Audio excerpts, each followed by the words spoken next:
Assalamualaikum warahmatullahi wabarakatuh. Baik, eh,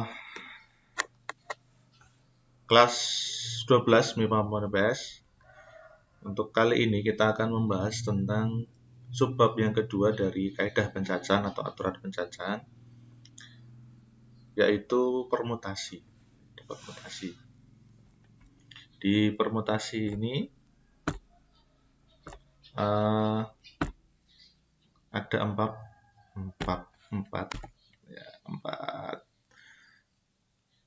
hal yang kita bahas. Yang pertama adalah notasi faktorial. Kita akan berkenal dengan notasi faktorial, walaupun mungkin sudah pernah melihat itu ya.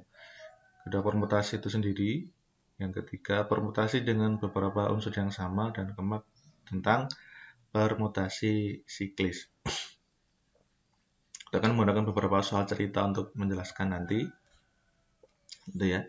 Yang pertama, kita mulai saja tentang notasi faktorial. Nah, ini adalah definisi dari notasi faktorial atau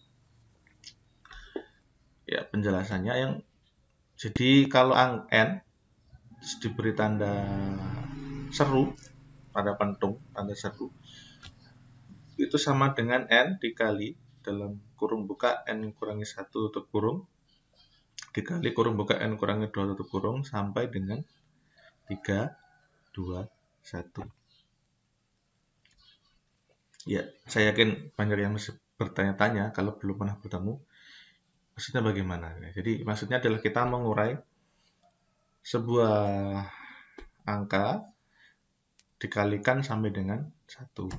Contohnya 4 faktorial. Jadi kita sebutnya 4 faktorial sama dengan berarti 4 kali 3 kali 2 kali 1 berapa? 4 kali 3 kali 2 kali 1 24. Lalu 5 berarti 5 faktorial sama dengan 5 4 3 2 1 gitu ya. Ini contoh mengerjakan yang lain, misalkan 6 faktorial dibagi 4 faktorial, 6 kita urai, dibagi 4 kita urai, terus kita bisa mencoret angka yang sama. Nah, kita coret 4, 3, 2, 4, 3, 2, 1. 6 kali 5 sama dengan 30. Jadi 6 faktorial dibagi 4 faktorial sama dengan 6 kali 5 sama dengan 30. Ya, kita coret ini. Kemudian ada beberapa catatan khusus gitu ya. Catatan khusus untuk ini yaitu 1 faktorial sama dengan 1, ini jelas ya. Dan 0 faktorial sama dengan 1. 0 faktorial. Kenapa ini bisa 1? Saya yakin ada yang bertanya. Kalian bisa mencarinya di YouTube. Dalam bahasa Inggris ada ya. Kalau mungkin di googling juga ada. Nanti mungkin dibahas di grup ya. Kenapa 0 faktorial sama dengan 1. Ini notasi faktorial, jadi kita akan banyak menggunakan tanda notasi faktorial untuk membahas permutasi dan kombinasi. Dan ini mungkin ya nanti kita gunakan sampai bab berikutnya ya. Notasi ini ya, terutama mungkin untuk kombinasi. Nah, permutasi itu apa? Permutasi itu adalah secara definisi susunan R unsur dari N unsur yang tersedia dengan urutan yang diperhatikan. Apa itu ya? Kalau lihat baca definisi, mungkin kalian masih iya loading.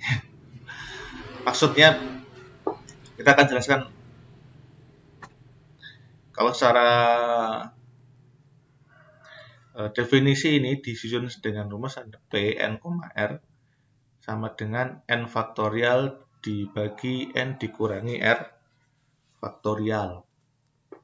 Ingat N kurangi R, N lebih besar dari R. Kalau sampai di bawah ini ketemu negatif, saya kira mungkin ada yang begitu, ya berarti salah, karena tidak mungkin negatif. Ya. Jadi N itu selalu bilangan positif. Contohnya begini, Arif, Budi, Catur, dan Dwi adalah kandidat ketua dan wakil wakil. Kandidat ketua dan sekretaris sebuah organisasi. Di 4 orang ini adalah kandidat ketua dan sekretaris. Banyaknya susunan ketua dan sekretaris yang mungkin adalah, jadi dari 4 orang ini akan dijadikan yang satu ketua, yang satu sekretaris. Ya, hanya diambil 2. Nah, bagaimana banyaknya kemungkinan yang terjadi? Kita misalkan ya ABCD ya, dipaskan. Contoh ya, lebih pas, dipaskan namanya ABCD. Kemudian bagaimana susunan yang mungkin? Nah, ini susunan yang mungkin. Arif ketua, Budi sekretaris, Arif ketua, Catur sekretaris, Arif ketua, Budi sekretaris. Kemudian ganti Budi yang jadi ketua, Arif sekretaris. Kan nggak mungkin, maksudnya ada apa ya? Tidak mungkin Arif ketua, Arif sekretaris gitu ya. Kan mesti cuma satu, ya. Kan mungkin cuma 3. Karena AA nggak ada. Ya, karena Arif nggak mungkin jadi ketua dan sekretaris, kan satu aja. Satu lagi Budi ketua, Arif sekretaris, Budi ketua, Cahyo Catur sekretaris, Budi ketua, Dwi sekretaris. Kemudian Catur jadi ketua gantian. Nah, ada berapa kemungkinan kalau kita dari 4 kandidat diambil 2 sebagai ketua dan sekretaris ya. Kita hitung 1, 2, 3, 4, 5, 6, 7, 8, 9, 10, 11, 12. Ada 12 cara yang 12 susunan ketua sekretaris yang mungkin dari 4 orang ini. Bayangkan kalau kita harus 7 orang diambil 3. Berapa banyak yang kita harus? Kalau kita menggunakan cara seperti ini, maka kita bisa menggunakan permutasi. Permutasi ada berapa ini? 1, 2, 3, 4. 4,2. Karena ada diambil ketua dan sekretaris. Oh ya. Untuk penggunaan simbol PN, R dan atau yang lain-lain di banyak buku ada cara penulisan yang berbeda.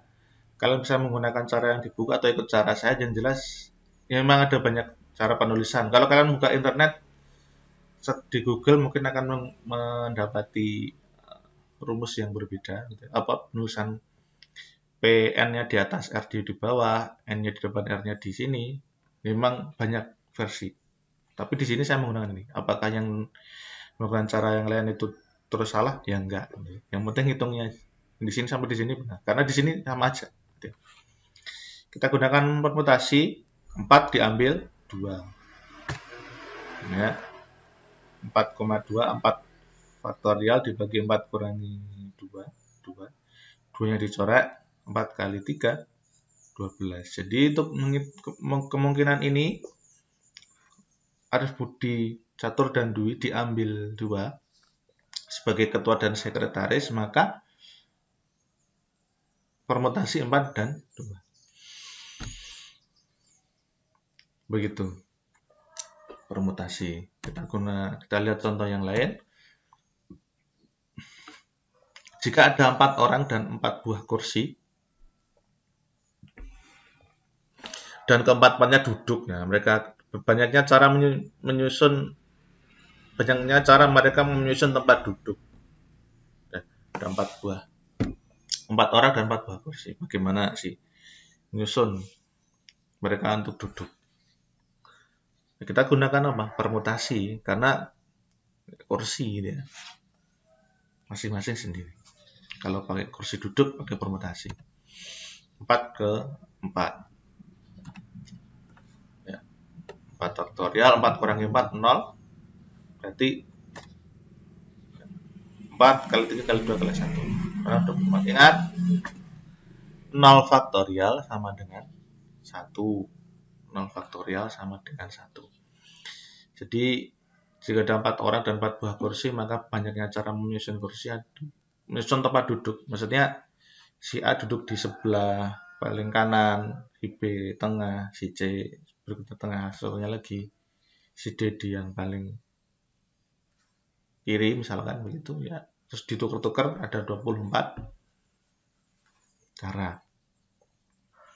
Mungkin kalian bisa mikir ada 24 ada 24 kursi dan 24 siswa, banyaknya cara menyusun tempat duduk ada berapa? Tinggal 24 faktorial. Ada jutaan cara menyusun. Karena memang kalau untuk notaris faktorial, angkanya kecil-kecil. Karena nambah sedikit, angka itu sudah banyak.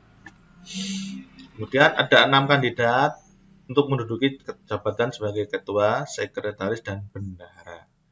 Banyaknya susunan pengurus yang bisa dibentuk. Ini sama dengan tadi ya. 6 kandidat diambil 3. Jadi kalau jabatannya jelas, itu ya permutasi. Kalau jabatannya jelas ya. Ketua, sekretaris, bendahara, atau kursi duduk. Kan kursi kan bisa nomor kursi 1, kursi 2, kursi 3, kursi 4. Gitu. 6, 3. Terus 6 faktorial dibagi 6 kurangi 3. Nah, 6-nya kita urai sampai 3, terus dicoret. 6 kali 5 kali 4 sama dengan 120. Susunan pengurus yang bisa dibentuk dari 6 orang diambil 3 sebagai ketua, sekretaris, dan bendahara. Begitu. Ini ya untuk contoh permutasi.